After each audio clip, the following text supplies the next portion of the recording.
Bonjour à toutes et à tous, bienvenue dans notre deuxième tuto « Remplir son compte études en France ».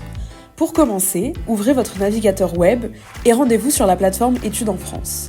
Cliquez ensuite sur « Je me connecte », entrez votre identifiant et votre mot de passe, puis cliquez sur « Connexion ». Une fois connecté, dirigez-vous vers la rubrique « Je suis candidat ». Appuyez sur « Je saisis mon dossier ».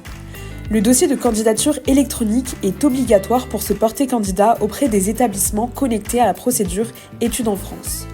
Nous vous conseillons de le remplir en accomplissant dans l'ordre les 3 étapes qui suivent. Nous allons aujourd'hui vous aider à remplir la rubrique « Je saisis mes informations personnelles ».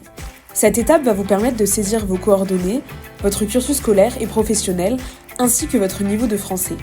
Les champs obligatoires sont marqués d'un astérisque. Pour commencer, vous devez ajouter une photo d'identité. Le fichier ne doit pas dépasser 50 kilo-octets. Puis, dans la rubrique « Identité », joignez une photocopie de votre passeport. Une fois ces informations ajoutées, passez à vos coordonnées. Renseignez votre adresse, le code postal, la région et la ville. Vous pouvez également entrer un numéro de téléphone fixe ou portable.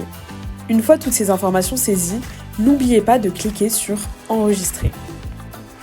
Passez maintenant à l'étape suivante, vérifiez si vous avez un statut particulier. Si vous vous trouvez dans l'un des cas particuliers mentionnés ici, indiquez-le en joignant le justificatif demandé.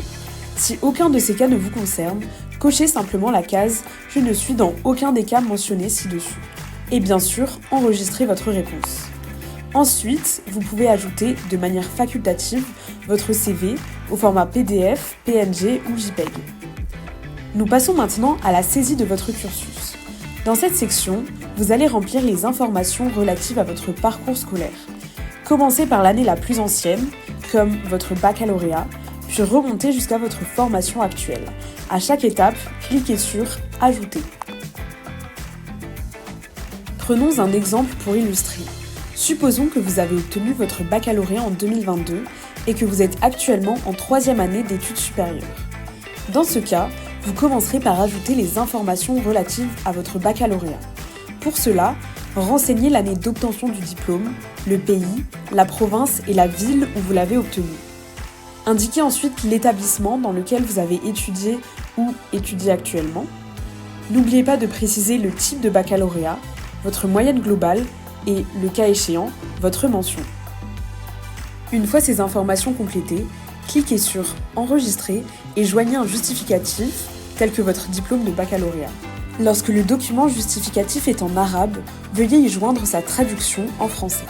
Si vous avez suivi une ou plusieurs formations après le baccalauréat, vous devrez les ajouter de la même manière. Chaque année de formation doit être précisée individuellement. Par exemple, si vous êtes en 3e année d'études supérieures, commencez par ajouter les informations concernant votre première année, la L1, puis répétez l'opération pour la 2e année, la L2 et enfin pour la 3e année, la L3. À chaque étape, cliquez sur « Ajouter » pour entrer les informations relatives à chaque année de formation. Même si vous n'avez pas encore obtenu le diplôme, indiquez l'année à laquelle vous l'obtiendrez et précisez si la formation est en cours ou terminée.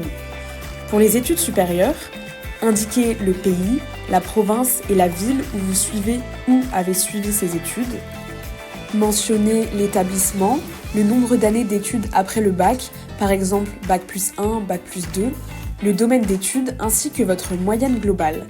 N'oubliez pas de cliquer sur « Enregistrer » après avoir entré ces informations. Si la formation est terminée, vous devrez également joindre un justificatif, comme votre relevé de notes ou votre diplôme. Si la formation est en cours, vous pourrez ajouter ce justificatif plus tard. Répétez ces étapes pour chaque formation de votre cursus. À chaque fois, cliquez sur « Ajouter » pour entrer une nouvelle étape de votre parcours. Si vous avez passé un test ou un examen de français, vous pouvez l'ajouter dans la rubrique correspondante. Vous devez d'abord sélectionner le type de test ou d'examen passé, en précisant la date de la session, la date d'expiration du test et le numéro de l'attestation.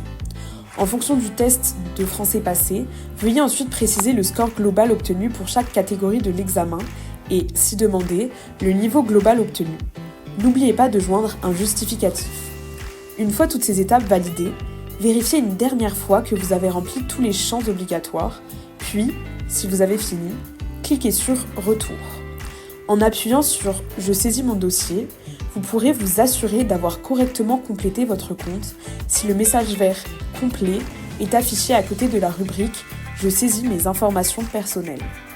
Merci d'avoir suivi ce tuto et nous vous souhaitons bonne chance pour la suite de vos démarches. Dans la prochaine vidéo, découvrez comment remplir votre panier de formation.